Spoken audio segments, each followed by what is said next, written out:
এবারও কি বিপিএল হবে হজ বড় ল? শুরু থেকে বিতর্ক হওয়ার কথা বিপিএল এর স্লোগান থেকেই, জন্ম থেকে জ্বলছি, এবারও তার ব্যতিক্রম না হওয়ারই সংখ্যা।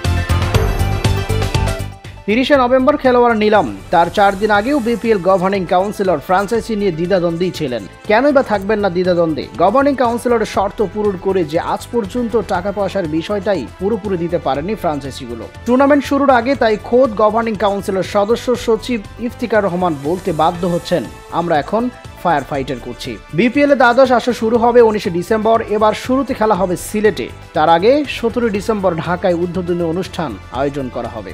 মিরপুর শেরেবাংলা স্টেডিয়ামে আজ এক সংবাদ সম্মেলনে এসব তথ্য দিয়েছেন ইফতিকার। তবে মিনিট 40-এর সেই প্রশ্নোত্তর পর্বে পরিষ্কার হয়েছে, বিপিএল নিয়ে অনেক প্রশ্নের উত্তর তার নিজের কাছেই নেই। ক্ষেত্র বিশেষে তিনি তা পরিষ্কারও করেছেন। শেষে এমন প্রশ্ন উঠে এসেছে, এরকম হজ বড় ল অবস্থায় টুর্নামেন্টের আয়োজন ঝুঁকিপূর্ণ হবে কিনা।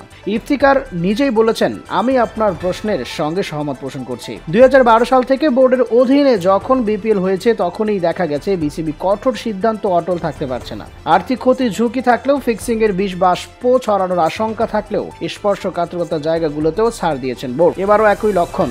5টি ফ্র্যাঞ্চাইজির নাম আগে ঘোষণা করা হয়েছিল, পরে সময় পেরিয়ে নেওয়া হলো নোয়াখালী এক্সপ্রেস নামের 6ষ্ঠ ফ্র্যাঞ্চাইজি। ইফতিকার জানিয়েছেন, কোয়াবের অনুরোধে আরো বেশি ক্রিকেটারকে সুযোগ দিতে একটি ফ্র্যাঞ্চাইজি বানানো হয়েছে। কিন্তু তিনি আবার বলেছেন, নবাগত নোয়াখালী এক্সপ্রেস সহ 2-3টি ফ্র্যাঞ্চাইজি এখনো বিসিবির সব আর্থিক শর্ত পূরণ করেনি। শর্ত অনুযায়ী প্রতিটি ফ্র্যাঞ্চাইজিকে এই মৌসুমে 2 কোটি টাকা ফ্র্যাঞ্চাইজি ফি ছাড়াও 10 কোটি টাকা করে ব্যাংক গ্যারান্টি দিতে হবে।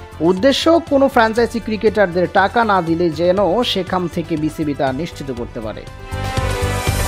কিন্তু সূত্র বলছে, এখন পর্যন্ত কোনো ফ্র্যাঞ্চাইজি ব্যাংক গ্যারান্টি দেয়নি। কেউ নগদ চেক দিয়েছে, কেউ পে অর্ডার, কেউ দিয়েছে আংশিক। গভর্নিং কাউন্সিলও যা পাচ্ছে তাই নিয়ে নিচ্ছে। কেন নিচ্ছেন?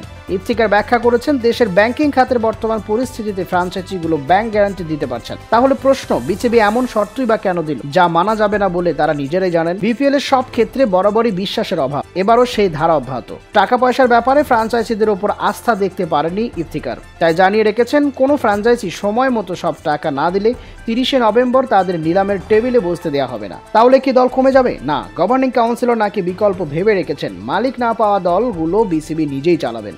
আরও বিস্ময়কর তথ্য, 6ষ্ঠ ফ্র্যাঞ্চাইজির মধ্যে 2 থেকে 3টির দায়িত্ব নেওয়ার মতো প্রস্তুতিও নাকি রাখা হয়েছে বিসিবির পক্ষ থেকে।